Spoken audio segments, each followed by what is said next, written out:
Hello everyone. तो examination special series में आज का अपना टॉपिक है die electric breakdown. Okay.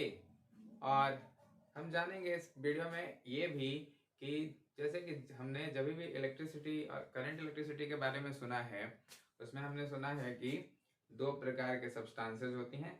Insulating substance होती हैं, कंडक्टिंग सब्सटेंस होती हैं। कंडक्टिंग सब्सटेंस हम ऐसे सब्सटेंस को कहते हैं जो करंट को अलाउ करती हैं उनसे होकर पास होने के लिए, यानी कि उनसे करंट पास होता है। और ऐसे सब्सटेंस जो करंट पास नहीं होने देते या जिनसे करंट पास नहीं होता, हम उन्हें इंसुलेटिंग मटेरियल कहते हैं। Okay.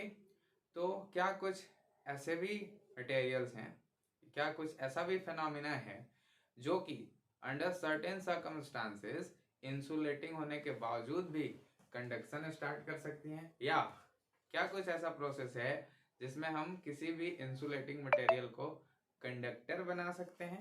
Our today's topic is based on this concept. Okay. So for introduction, मैं हूं Chandradeep and this is your learning channel Newton Guru. तो सबसे पहले टॉपिक डिस्कस करेंगे और टॉपिक का नाम है डाई इलेक्ट्रिक ब्रेकडाउन। ओके। उससे पहले समझेंगे कि डाई इलेक्ट्रिक्स होते क्या हैं। What are the dielectrics. Okay. तो देखो, जब भी आपने कैपेसिटर पढ़ा होगा तो ये मान लीजिए पैरेलल प्लेट कैपेसिटर है। ओके।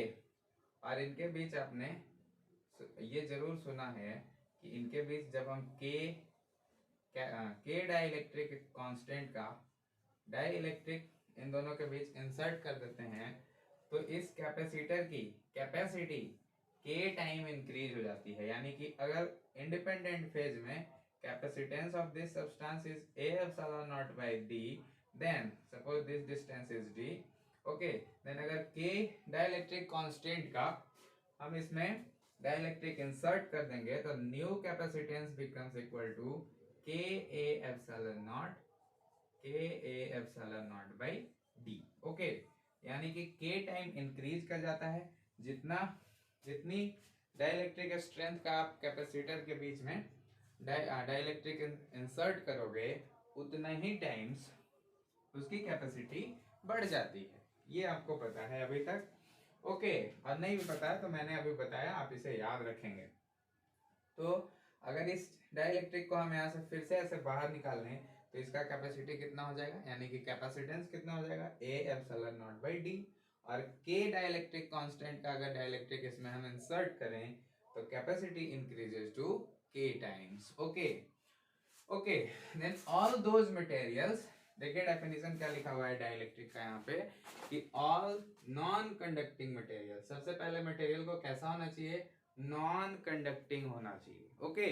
और नॉन कंडक्टिंग होने का रीजन ये है कि अगर हम यहाँ पे कंडक्टिंग मटेरियल लगा दें तो यहाँ वाला चार्ज जो है ना वो फ्लो करके इधर चला जाएगा। तो ऐसे में जो इनके बीच का जो पोटेंशियल डेवलप हुआ है यहाँ पे V नॉट, वो तो पोटेंशियल तो यहाँ के ये देखिए, ये माइनस और प्लस ये तो फ्लो कर जाएंगे, ये कंडक्टर होने लगेगा। और कंडक्टर का पोटेंशियल जीरो होता है, आप ये भी जानते हैं। कनेक्टिंग वायर का तो फिर ये कैसा बिहेव करने लगेगा, कनेक्टिंग वायर जैसा। और कनेक्टिंग वायर का पोटेंशियल जीरो होता है आइडियल केस में। 12th बेसिस पे 12th लेवल में हम लोग को यही पढ़ना है। ओके। चलिए, तो ये हो गया। अब देखिए, तो ऐसे सारे सब्सटेंस जो पहले तो नॉन कंडक्टिंग है, देखिए कैसे होने चाहिए, इंसुलेटिंग होने चाहिए, which can be use to increase capacity of capacitor. यानी कि ऐसा सब्सटेंस जो नॉन कंडक्टिंग हो और उनका यूज हम कहां पे कर सकें, एज ए डाइलेक्ट्रिक कर सके। कहने का मतलब to increase capacity of capacitor are called dielectric. Okay. What are the dielectrics, क्या लिखोगे, this is very important question, आपके बोर्ड में पूछा जा सकता है इसका definition. All non conducting material which can be use to increase capacity of capacitor, capacity can also be written as capacitance, okay, of capacitor are called dielectric. तो ऐसे सभी नॉन कंडक्टिंग मटेरियल जो कि कैपेसिटी इंक्रीज कराने में use किए जा सकते हैं, हम उन्हें क्या कहते हैं, डाई इलेक्ट्रिक कहते हैं। ओके। तो ये तो था डाई इलेक्ट्रिक का डेफिनेशन जो कि आपको याद होना चाहिए। अब हम देखेंगे कि what is the phenomena of dielectric breakdown. Okay, and this is the phenomena, हमने यहाँ पे हेडिंग दिया हुआ है, देखो डाइलेक्ट्रिक ब्रेकडाउन। अब देखिए मैंने एक केस यहाँ पे कंसीडर किया है कि ये एक डाइलेक्ट्रिक है जिसका डाइलेक्ट्रिक स्ट्रेंथ K है। ओके, या यूं कहें तो डाइलेक्ट्रिक कांस्टेंट K है, और उसे हमने एक पैरेलल प्लेट कैपेसिटर के बीच में रखा हुआ है ऐसे, और अभी इस कैपेसिटर पे कोई भी चार्ज नहीं है, यानी कि potential between these two plates of capacitor is 0, और यहाँ इनके बीच इलेक्ट्रिक फील्ड का वैल्यू भी कितना है, अभी 0 है, कोई भी चार्ज यहाँ पे नहीं है। ओके, तो डाइलेक्ट्रिक भी भले ही वो नॉन कंडक्टिंग हो, पर वो किसी ना किसी एटम से ही मिलके बना है। ठीक है, जैसे कि मान लो प्लास्टिक का ये बना हुआ है, तो प्लास्टिक भी तो किसी पर्टिकुलर एटम से ही मिलके बनता है ना। वो अलग बात है कि वो अपने से होकर करंट को पास नहीं होने देता। ओके, अब देखिए, तो जब इन दोनों प्लेट्स के बीच, देखिए ये दो प्लेट्स हैं, ए प्लेट है और ये बी प्लेट है, दोनों पैरेलल प्लेट्स हैं, इनके बीच का डिस्टेंस d है। ओके, ये दो कैपेसिटर हैं। ओके, अभी जब इन पे कोई भी चार्ज नहीं है, अनचार्ज कंडीशन में है। कैसे कंडीशन में है ये, अनचार्ज। ओके, अनचार्ज कंडीशन में है, तो इनके बीच का, यानी कि दोनों प्लेट के बीच का इलेक्ट्रिक फील्ड 0 होगा। ओके, ऐसे में जिन एटम से मिलके ये डाइलेक्ट्रिक बना है, उनका शेप देखिए कैसा है, उनका शेप इज बेसिकली स्फेरिकल, जो कि एटम्स का शेप होता है।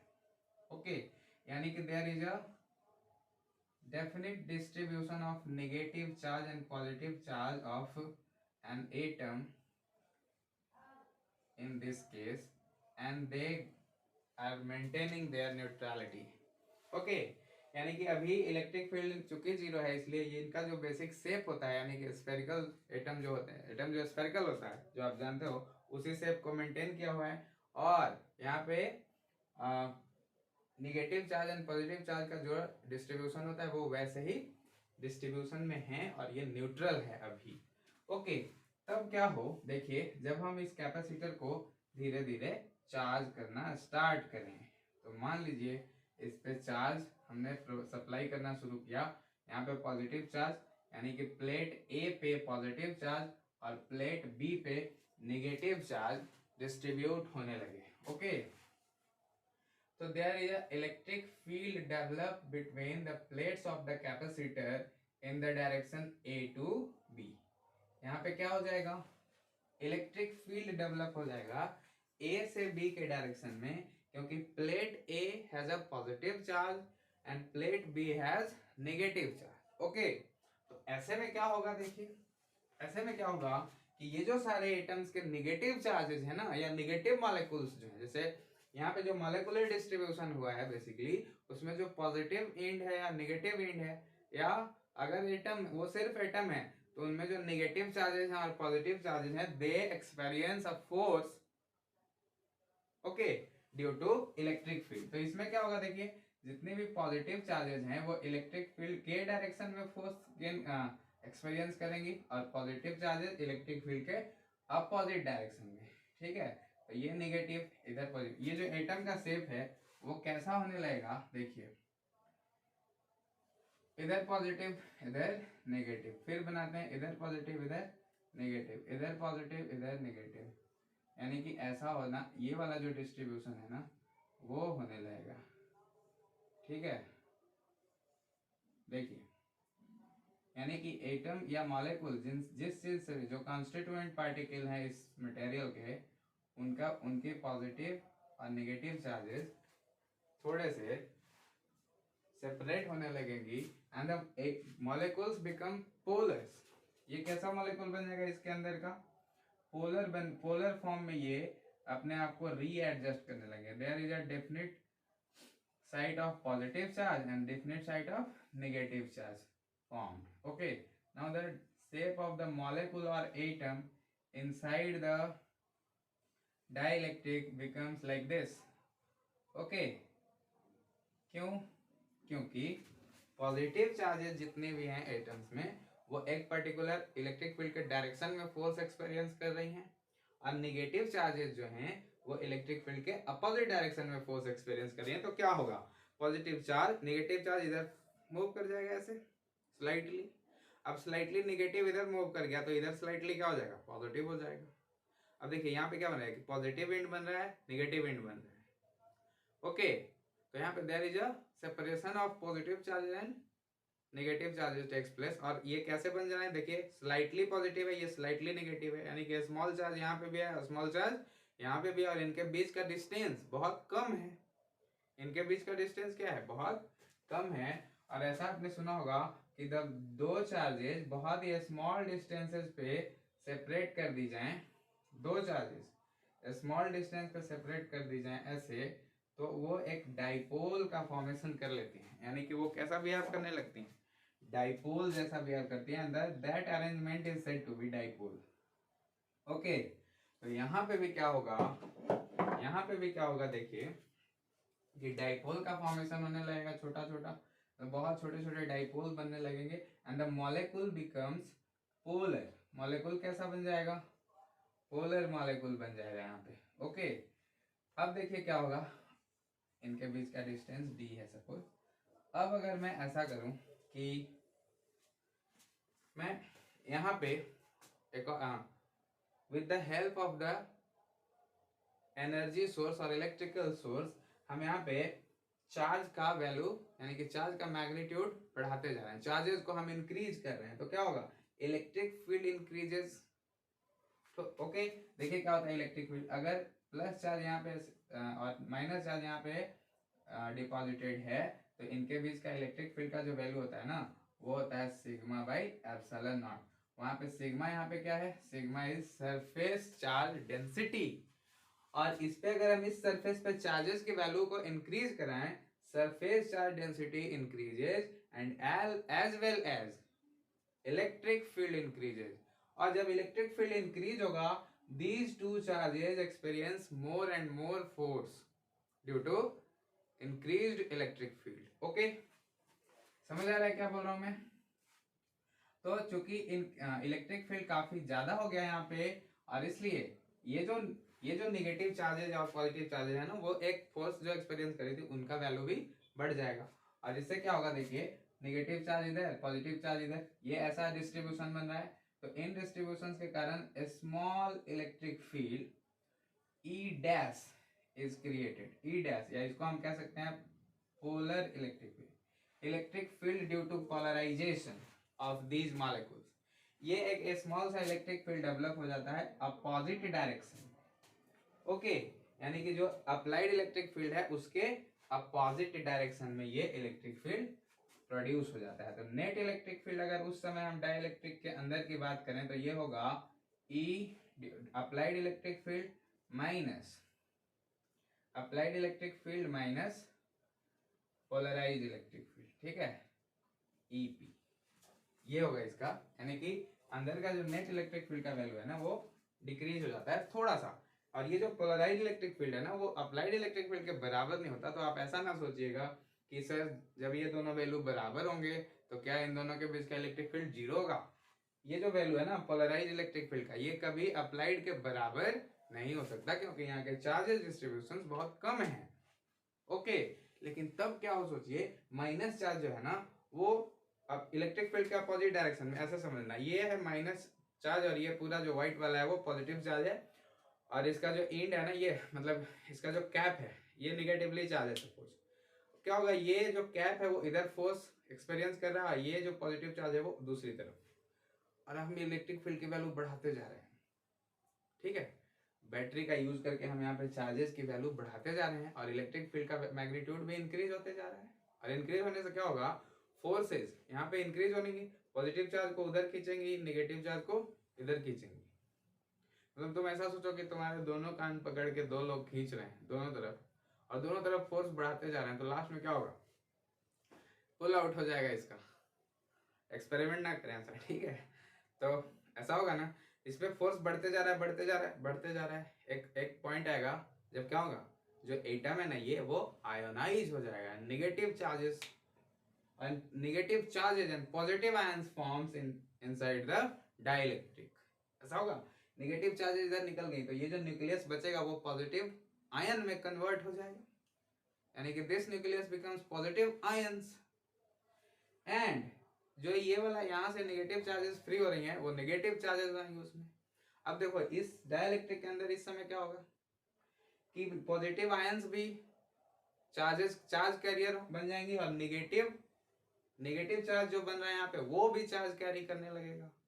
अब यहाँ पे क्या होने लगेगा, देखिए यहाँ पे क्या हुआ, the break down of this atoms और this molecule takes place at this the particular amount of electric field. इस particular amount of electric field पे इस एटम और इस मॉलिक्यूल का, अगर ये एटम है तो एटम का और मॉलिक्यूल है तो मॉलिक्यूल का ब्रेक डाउन हो जाता है इस इलेक्ट्रिक फील्ड पे, यानी कि at a certain value of electric field there is break down of these atoms or molecule containing dielectric takes place and this field is called dielectric breakdown field. This electric field, the value of electric field at which breakdown of dielectric takes place is called breakdown field. उस field को क्या कहते हैं, breakdown field कहते हैं, ठीक है, ये याद रखिएगा। And this point, at this time or at this instant where breakdown of this dielectric takes place, dielectrics allow the current to pass through it and it behaves as a conductor. Okay, और इस point पे क्या होता है, जब electric field हम इतना provide कर देंगे, this dielectric behaves as a conducting material and ये जो कैपेसिटर है ना वो उस समय क्या हो जाएगा, वो कंडक्टर जैसा बिहेव करने लगेगा, यानी कि यहाँ का पोटेंशियल मतलब चार्ज फ्लो होने लगेंगे इससे। Okay, this is the full concept. और लिखना चाहें तो आप ऐसे लिख सकते हैं कि ब्रेक डाउन फील्ड आपसे पूछा जा सकता है। ओके, तो ब्रेक डाउन फील्ड का डेफिनेशन आप कैसे लिखोगे, मैं बोल दे रहा हूं या मैं यहाँ पे लिख दे रहा हूं, ठीक है। मैं यहाँ पे लिख रहा हूं ब्रेक डाउन फील्ड का डेफिनेशन, ब्रेक डाउन फील्ड, ठीक है। मैं इसको लिखता हूं जो अभी मैंने बोला था कि the value of electric field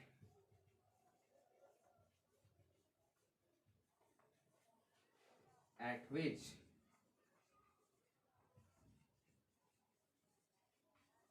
breakdown of dielectric takes place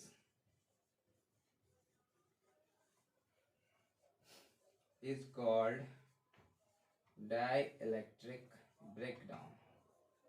Dielectric breakdown. Okay. Dielectric breakdown.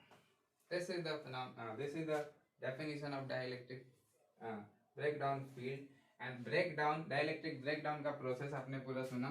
क्या है, जब हम यहाँ पे इलेक्ट्रिक फील्ड की वैल्यू इतना इंक्रीज कर देंगे कि these atoms or molecule ionizes itself and this is the process is said to be dielectric breakdown। उम्मीद है आपको समझ आया होगा और बोर्ड के लिए ये इम्पोर्टेंट है।